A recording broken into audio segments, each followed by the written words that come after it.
সূরা কাহফে আরো একটা বিষয় আছে যেটা আপনাকে চেনাবে যে দাজ্জালের সভ্যতাগুলো কেমন হবে। একটু মনোযোগ দেন প্লিজ। এই সূরার মধ্যে 4টা ঘটনা আছে। কয়টা?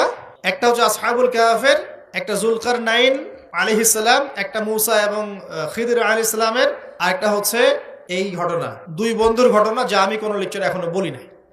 এই ঘটনাটা সূরা কাহফের 32 নম্বর আয়াত থেকে শুরু করে 46, 47, 48 এরকম পর্যন্ত বড় একটা ঘটনা আছে। আমি খুব শর্ট করে বলছি। আল্লাহ পাক এই সূরার মধ্যে একটা বিস্ময়কর ঘটনা বলছেন। দুই বন্ধুর, কয়জন বন্ধু?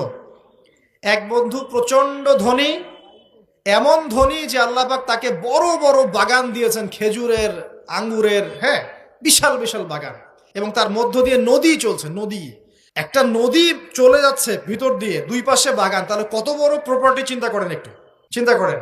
আমরা তো বিঘা আর এই যে শতকের হিসাব করি না। আল্লাহ বলছেন যে দুটো বিশাল জান্নাত দিয়েছিলাম তাকে, মানে বাগান দিয়েছিলাম, ফলের বাগান, মাঝখান দিয়ে নদী প্রবাহিত হচ্ছে, এবং প্রত্যেক বছর 2বার করে এই জায়গায় ফসল ফলতো, প্রচুর ফসল হতো। তো এত ধন সম্পদ পাওয়ার পরে এই বন্ধু, মানে এই ব্যক্তি, তার এক গরিব বন্ধুকে নিয়ে এই বাগানে ঢুকেছে। ঢুকে হাঁটাহাঁটি করছে, গল্পগুজব করছে। গল্পগুজব করার এক পর্যায়ে গিয়ে এই ধনী বন্ধু বলে ফেলছে। কি বলছে? সে বলছে যে আনা আকসারু মিনকা মালা ওয়া আ'আসু নাফারা। হে আমার দোস্ত, শোনো, আমি তোমার চাইতে মালে এবং সম্পদে অনেক সেরা। কে বলছে এটা? এই ধনী বন্ধু। আমরা কি এরকম কথা বলি না? এই ধনী বন্ধু হচ্ছে বস্তুবাদী মানুষ, মানে বাড়ি গাড়ি, টাকা কড়ি, স্ট্যাটাস, এটাই তার কাছে সবকিছু। বুঝতে পারছেন কথা? সে তার বন্ধুকে বলছে তুমি তো গরিব, আমি তোমার চেয়ে অনেক সেরা টাকায়, পয়সায়, ধন দৌলতে। এমন মানসিকতা আমাদের মধ্যে আছে না অনেকের? আচ্ছা, এবার সে আরো বলছে যে ওয়াদাখালা জান্নাতাহু ওয়া হুয়া যালিমুল লিনাফসি। সে তার জান্নাতে প্রবেশ করলো, তার নফসের উপর সে জুলুমও করে বসলো। কিভাবে জুলুম করলো?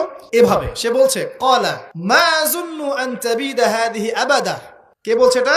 এই ধনী বন্ধু। সে বলছে, হে আমার গরিব বন্ধু, শোনো, আমি মনে করি না, আমি বিশ্বাসই করি না, আমি মনে করি না যে আমার এই প্রপার্টি কখনো ধ্বংস হয়ে যাবে। আমি এটা বিশ্বাস করি না। বুঝতে পারছেন? ওই যে আমি পরকালে বিশ্বাস করি না, কিয়ামতে বিশ্বাস করি না, আখিরাতে বিশ্বাস করি না। কোন সভ্যতা বলেন? আচ্ছা, সে বলছে যে মা আযুন্নু আন তাবিদা হাদিহি আবাদা। আমি বিশ্বাস করি না, আমি মনে করি না যে এই প্রপার্টি কখনো ধ্বংস হতে পারে। ওয়া মা আযুন্নু সাআতা কায়িমা। আর আমি এটাও মনে করি না যে কিয়ামত কখনো হবে। বুঝতে পারলেন কথা? আমি এটাও বিশ্বাস করি না যে কিয়ামত কখনো হবে। তার মানে বন্ধুটা বস্তুবাদী না, সে পরকালে বিশ্বাস করে না, কিয়ামতে বিশ্বাস করে না। সে তার ধন সম্পত্তির মোহে এত আসক্ত হয়ে গেছে যে সে মনে করে যে এটা কখনো আমার থেকে যাবে না। এমন চিন্তা আমাদের মধ্যে আছে না? এই চিন্তাটাকে আধুনিক পরিভাষায় বলা হয় মেটেরিয়ালিজম। কি বলা হয়? মানে বস্তুবাদ। মানে কি বস্তুবাদ? মানে ভোগবিলাস, বাড়ি গাড়ি, টাকা পয়সা, মত্ত থাকা, পরকাল বলে কিছু নাই। এই যে মেটেরিয়ালিজম। এখন এই বন্ধুটা বলছে, গরিব বন্ধু, একটু মনোযোগ দেন প্লিজ। এই বন্ধুটা বলছেন, গরিব বন্ধু, যে ক্বালা লাহু সাহিবুহু ওয়া ইউহাওয়ারু। গরিব বন্ধুটা তাকে বলছে আকাফারতা বিল্লাযী খালাকাকা মিন তুরাব। হে আমার ধনী বন্ধু, তুমি কি সেই সত্তার সাথে কুফরি করছো যে তোমাকে মাটি থেকে সৃষ্টি করেছেন? সুম্মা মিন নুতফা। এরপর তোমাকে মায়ের গর্ভে নুতফা আকারে রেখেছিলেন। সুম্মা সাওয়াকা রাজুলা। এরপর তোমাকে এই পুরুষের আকৃতি দিয়েছেন। তুমি কি সেই সত্তা আল্লাহকে অস্বীকার করছো? মানে কিয়ামতকে অস্বীকার করার মধ্য দিয়ে তুমি আল্লাহকে অস্বীকার করছো কি? ওয়ালাউলা ইয দাখালতা জান্নাতুক। তুমি যখন তোমার জান্নাতে ঢুকলা, তুমি এটা কেন বললা না যে লা কুওয়াতা ইল্লা বিল্লাহ, মাশাআল্লাহ, লা কুওয়াতা ইল্লা বিল্লাহ, মাশাআল্লাহ, আল্লাহ পাক কি চমৎকার জান্নাত আমাকে দিয়েছেন, লা কুওয়াতা ইল্লা বিল্লাহ, আল্লাহ ছাড়া কোনো শক্তি সামর্থ্য নাই। এমনটা কেন বললে না? এমনটা না বলে কেন এইটা বললা যে ওয়া মা আযুন্নু সাআতা কায়িমা, আমি বিশ্বাস করি না যে কখনো কিয়ামত হবে, আমি বিশ্বাস করি না যে এটা কখনো ধ্বংস হবে। এমনটা কেন বললা? তুমি কেন কুফরি করলা? এরপর যেটা হয়েছে, আল্লাহ রাব্বুল আলামিন এই যে বন্ধু, গরিব বন্ধু, তাকে দুনিয়া এবং আখিরাতে বিশাল নিয়ামত দিয়ে দিয়েছেন। আর এই ধনী বন্ধুর জান্নাতটাকে আল্লাহ পাক এক রাতের মধ্যে ধ্বংস করে রেখে দিয়েছে।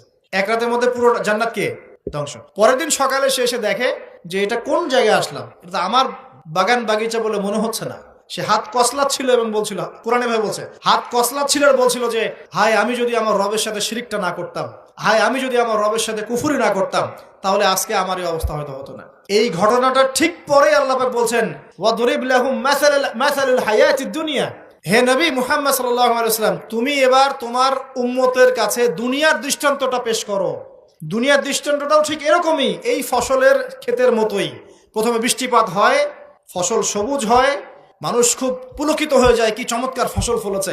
এরপর সেই গাছগুলো হলুদ হয়ে যায়, তারপর সেগুলো খড়কুটা হয়, চুলায় চলে যায়। এই হয় না? এই গল্পটার সাথে, ঘটনার সাথে দুনিয়ার জীবনে মিল আছে না?